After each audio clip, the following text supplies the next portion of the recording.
Terima kasih atas rahmat Tuhan Yang Maha Esa, budi jasa dari para guru suci, juga kewelasasian dari para pandita, juga ketulusan dari para bijaksana sekalian, sehingga hari ini kembali kita mempunyai kesempatan untuk belajar lagi, belajar bersama-sama Tao Te Ching bab 33. Bab 33 ini adalah melaksanakan kewajiban. Setiap orang yang datang ke dunia ini pasti mempunyai kewajiban yang berbeda-beda. Karena apa? Ada yang datang karena dorongan karma, ada yang datang karena kekuatan ikralnya sendiri. Karenanya itu datang ke dunia ini tetap adalah mempunyai kewajiban yang berbeda. Setiap orang yang datang dengan dorongan karma, maka dia punya kewajiban untuk menyelesaikan karmanya dengan baik dan kembali kepada kapasitas sejatinya. Kalau tidak, maka dia akan menghadapi penderitaan yang tidak ada habis-habisnya. Setelah dorongan karma ini tidak diselesaikan, berbuat karma buruk lagi akan datang lagi karena dorongan karma lagi, sehingga tidak ada habis-habisnya. Tetapi apabila seseorang datang ke dunia ini karena dorongan dari ikralnya datang ke dunia ini untuk membantu pelaksanaan pembabaran ketuhanan oleh para guru suci, maka datang ke dunia ini tidak boleh tersesat, tidak boleh melupakan diri sejatinya. Karena apabila tersesat di dunia ini, pasti akan mendapat gemblengan yang sangat besar sekali. Karena datang dengan ikral besar tentunya juga mendapatkan dukungan dari langit. Para pembabar pada masa pancaran putih ini rata-rata datang ke dunia ini pasti menerima cobaan yang luar biasa. Karena hanya dengan cobaan yang luar biasa ini bisa membuat kita sadar kembali kepada kewajiban dan mau melaksanakan kewajiban suci kita semasa kita hidup di dunia ini. Pada bab ini juga menjelaskan tentang bagaimana memaksimalkan kualitas dari kehidupan kita. Para bijaksana yang Hoshe hormati, manusia umumnya tidak paham tentang diri sejatinya dan juga tidak yakin akan Tao. Karena Tao itu tidak berbentuk dan tidak berwujud, juga boleh dikatakan orang merasa ada, tapi kadang-kadang orang juga merasa bahwa antara ada dan tidak ada. Karena apa? Karena tidak berwujud, tidak berupa, tidak berasa, sehingga rasanya antara ada dan tidak ada. Tetapi Tao ini ada, karena memang adanya Tao ini baru adanya seluruh semesta raya, baru ada diri kita. Adanya roh suci kita, barulah bisa kita hidup dengan berkapasitas, barulah kita bisa menjalankan kehidupan ini. Kalau tidak ada roh suci kita, maka 7 indera kita, tubuh manusia kita ini tidak akan bisa hidup. Kemudian ketika kita melalaikan kapasitas dari roh suci kita, tidak bersungguh-sungguh dalam mengembangkan kapasitas dari roh suci kita, maka kita melakukan banyak sekali karma. Datang untuk melepas karma setiap kehidupan, tetapi datang malah membentuk karma-karma baru karena perangai dan kebiasaan buruk kita. Begitu terus berlangsung sehingga lama-lama aku yang sejati, diri kita yang sejati itu hanya menjadi terdakwa yang harus menanggung segalanya, tetapi sebenarnya tidak punya kesempatan berperan sama sekali. Dan yang berkuasa adalah perangai dan kebiasaan buruk kita. Demikianlah hidup ini akan menjadi menderita dan tidak terarah ketika kita hidup secara asal-asalan. Beruntung sekali pada saat sekarang ini kita sudah memohon ketuhanan. Tujuan dari kehidupan kita sudah ditentukan. Kita pun sudah tahu asal dari diri sejati kita dan kelak kemana kita mengarahkan hidup kita, bagaimana kita menyelesaikan hidup ini dengan baik, dan kemudian kembali kepada kemudahan. Dalam bab ini, Lao Tzu beliau menjelaskannya itu sangat sederhana sekali, tapi mempunyai makna yang sangat meluas. Beliau menyampaikan bahwa bisa memahami orang lain berkearifan. Para bijaksana yang Hoshe hormati, kita mungkin setiap orang merasa bahwa kearifan setiap orang tingkatannya berbeda-beda. Tapi sebenarnya tidak demikian. Berbeda-beda karena kita belum mengeluarkan seluruh kapasitas kita. Kalau kearifan itu datang dari Roh Suci, berarti semua orang mempunyai kearifan yang sempurna atau polo miao hui. Apabila sering digunakan, maka polo miao hui ini akan bisa menyelesaikan masalah apapun di dunia ini tanpa hambatan sama sekali. Untuk bisa memahami orang lain sebenarnya tidak sulit. Untuk bisa memahami orang lain, kita harus sampai kepada kapasitas kearifan kita. Kalau kita mencoba memahami orang lain dengan kepintaran kita, dengan perasaan kita, dengan bawah sadar kita, itu akan sulit sekali. Mengapa demikian? Kalau dengan bawah sadar kita berarti terlibat dengan karma kita. Berarti sulit kita untuk misalnya memaafkan, misalnya membuka hati, misalnya memaklumi, itu akan sulit. Karena kalau ada memori yang buruk di bawah sadar kita, otomatis kita akan berpikir buruk tentang orang ini selama-lamanya. Sebelum memori yang buruk di bawah sadar kita ini habis. Tetapi setiap kali kita berpikir buruk, berprasangka buruk, maka setiap kali juga akan timbul memori baru di bawah sadar kita. Itulah yang dikatakan bahwa seumur hidup hanya mencari kesusahan dan kesedihan yang tidak ada habisnya bila kita tidak belajar mengeluarkan kearifan kita untuk bisa memaafkan dan memahami orang lain. Mengapa kita perlu untuk memahami orang lain? Seperti pepatah yang mengatakan bahwa kalau tidak berjodoh tidak bisa jadi satu keluarga. Semua orang di sekeliling kita itu adalah yang terhubung dengan karma kita. Kalau tidak ada karmanya, tidak saling mengasah, tidak saling mengasihi, dan tidak saling mengasuh. Karena apa? Karena kehidupan ini memang poros dari semuanya itu adalah karma kita masing-masing, perbuatan lalu dan perbuatan saat ini. Jadi kalau kita memaksakan diri kita untuk membuat orang lain memahami kita, tanpa mau untuk memahami, mengerti bagaimana sebab orang lain bisa melakukan satu hal, tetapi kita hanya memaksakan untuk menuntut keluar, maka itu berarti kita cari susah. Misalnya saja kalau diceritakan, kalau misalnya lahir sebagai bertemu sebagai suami istri misalnya.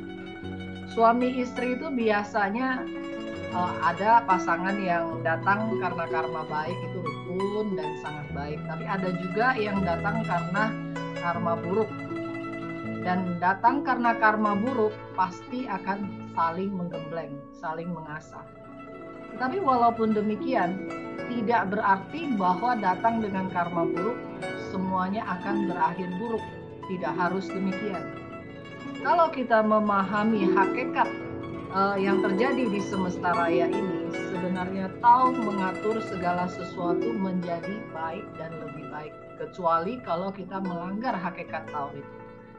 Kalau kita melanggar hakikat tahu itu tentunya tidak akan bisa menjadi lebih baik.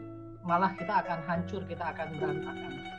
Kalau kita tidak melanggar, kalau kita bisa mengikhlaskan, kalau kita bisa belajar memahami bahwa semua orang yang datang ke dunia ini berjodoh dengan kita, maka kita pasti bisa membantunya untuk mencapai kembali kemudahan diri. Apabila punya keyakinan demikian, maka akan timbul kearifan kita, akan timbul maklumnya kita, akan timbul welasasi baktinya kita. Karenanya itu suami istri yang kalau sudah perang dingin itu sebenarnya sudah tidak baik. Yang kalau kita berucap kata-kata yang sudah merupakan sindiran atau merupakan celaan, merupakan sesuatu amarah yang tidak ada rasa respect lagi, tidak ada rasa hormat lagi, itu kita harus ingat bahwa itu semua akan tertanam di bawah sadar kita dan menutupi kearifan kita. Karenanya itu nggak mudah untuk kita memahami orang lain. Tetapi ketika kita bisa memahami orang lain, maka hidup kita tidak akan mentok, tidak akan kesulitan. Karena apa? Kearifan tidak tertutup. Ketika kearifan tidak tertutup, maka karma yang buruk bisa menjadi baik, baik dan semakin baik. Ketika suatu saat dengan kerelaan kita, dengan ketulusan kita bisa mendukung orang-orang di sekeliling kita untuk mencapai kemudahan, sesungguhnya itulah kewajiban kita datang ke dunia ini. Kita tidak berhak datang ke dunia ini hanya membuat orang untuk masuk ke neraka lagi. Atau kita juga tidak mempunyai kewajiban datang ke dunia ini untuk menghancurkan hidup seseorang. Demikianlah kalau kita berkearifan, kalau kita memakai kearifan kita datang ke dunia ini dalam kesulitan yang seperti apapun, kita tidak menuntut kepada orang lain.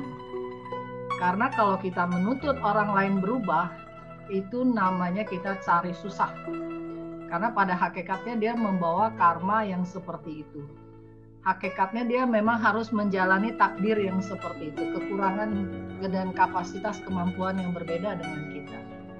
Tetapi yang bisa kita rubah adalah diri kita sendiri.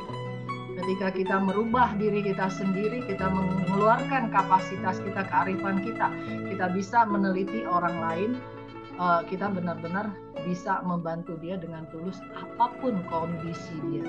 Bahkan kita bisa sampai kepada rasa sayang yang tidak ada syaratnya.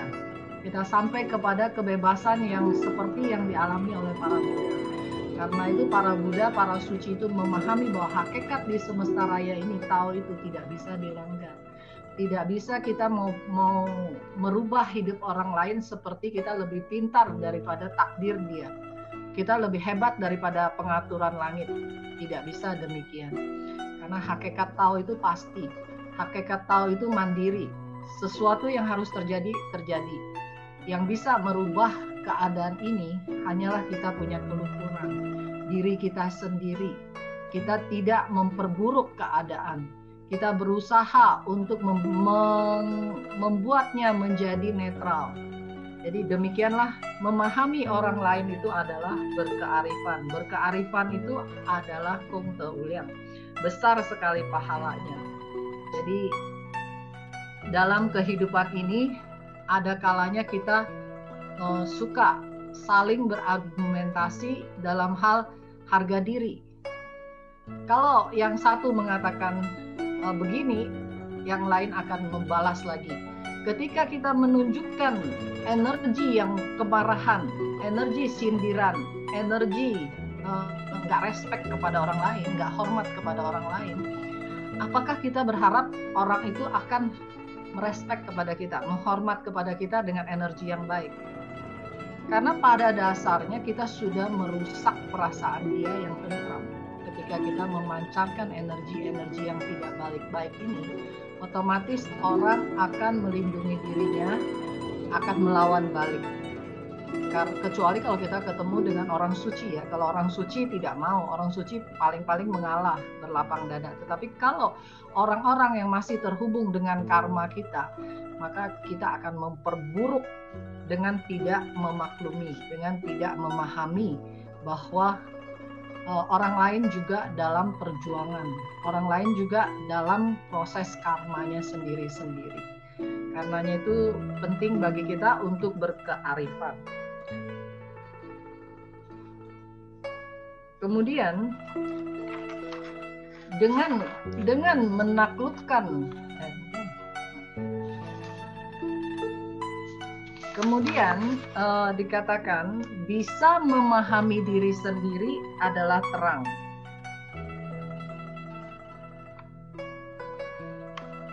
Bisa memahami diri sendiri, mengapa dikatakan terang?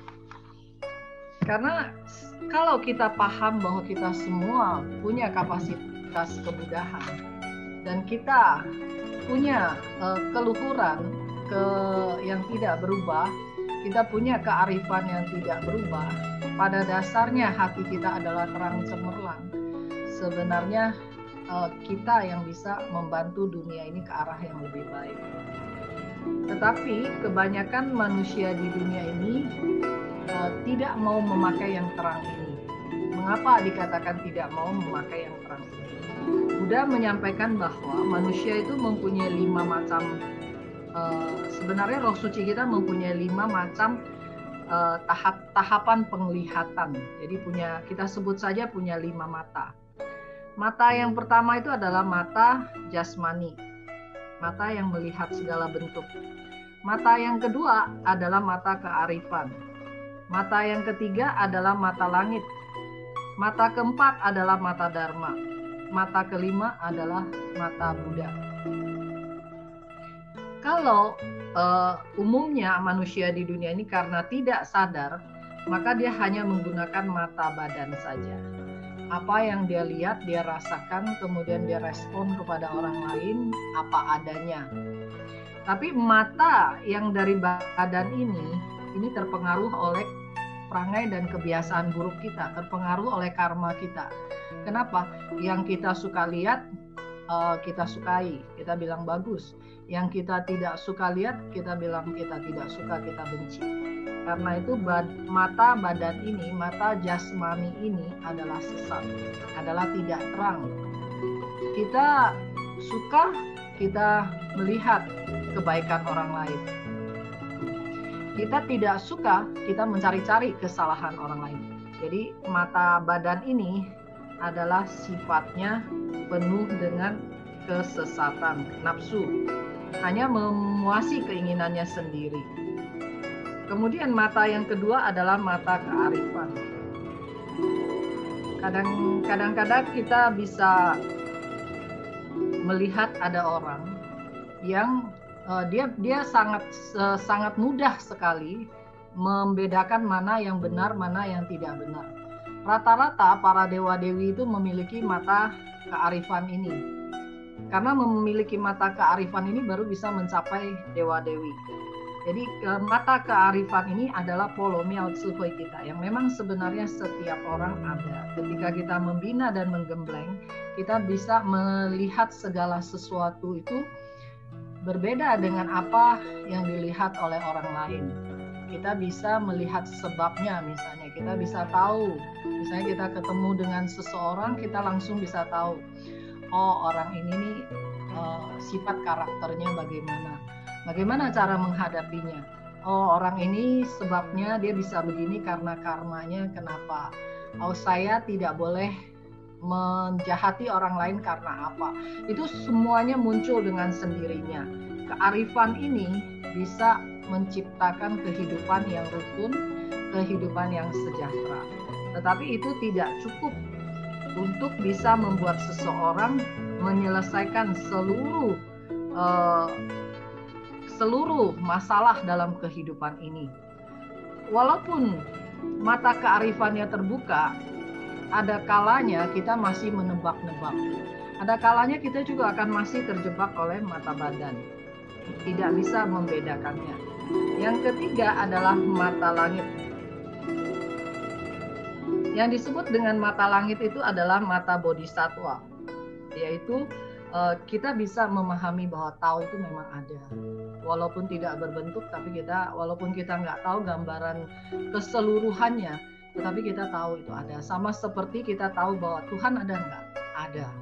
Nah, karena kita tahu bahwa Tuhan ada, tapi kita tidak melihat Tuhan. Itu dinamakan mata bodhisattva atau mata langit disebutnya. Biasanya ini juga dimiliki oleh para dewa-dewi, para bodhisattva. Karenanya itu bisa mengetahui bagaimana kapasitas dari pergerakan seluruh sistem di semesta raya. juga orang yang memiliki mata langit ini, mereka memandang dan memahami semua kejadian di dunia ini tidak ada batasannya. Kalau kita menggunakan mata badan kita ini, kita masih ada jarak. Kita harus ada cahaya, kita baru bisa melihat. Tetapi mata langit ini tidak usah. Sesuatu terjadi di dimensi lain, dia akan tahu. Suatu pergerakan dari makhluk yang tidak kelihatan pun dia akan tahu. Suatu hal yang akan terjadi besok dia akan tahu. Itu dinamakan mata langit. Kemudian mata dharma. Mata dharma ini juga ada sesungguhnya pada orang-orang yang sudah berkapasitas, yang sudah mengembangkan kapasitas dirinya. Apa yang dimaksud dengan mata dharma? Banyak sekali orang yang setelah mendengarkan dharma langsung terbuka kearifannya. Mungkin sebagian besar juga tidak mengerti dharma, tidak mengerti bahasa, yang jelas bukan orang yang mempunyai pendalaman yang banyak terhadap ilmu dharma, tetapi sekali mendengar langsung terbuka mata dharmanya. Itu dinamakan juga berkapasitas. Tetapi ada juga orang yang bagaimanapun kita menjelaskan tentang dharma kepada dia sama sekali tidak bisa memahaminya. Dia tidak bisa paham apa yang dimaksud.